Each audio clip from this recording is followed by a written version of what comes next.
How to process high-quality aluminum plates? One high-quality aluminum plate part, it all comes down to two things: preventing deformation and avoiding cracks. Sounds simple, but very few factories do it right. First, deformation control. Since aluminum plates easily warp during machining, clamping is critical. Many shops still use mechanical clamps that create local pressure points and cause parts to bend. We use vacuum suction fixtures for uniform clamping force, dramatically reducing deformation.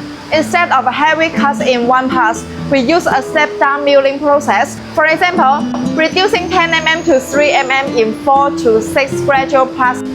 After each step, we check dimensions, record data, and perform stress relief if needed. This ensures flatness and uniform thickness. Second, scratch prevention.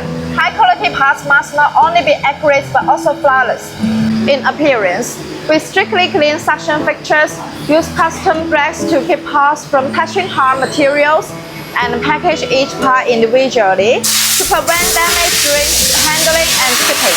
Finally, every part undergoes precise flatness and surface checks before delivery. Aluminum plate machining looks simple, but it's full of hidden challenges. While others chase speed, we focus on accuracy and stability. Through vacuum fixturing, step-down milling, protective handling, and strict inspection, we deliver aluminum plate parts that meet the highest standards. I'm Chloe. See you next time.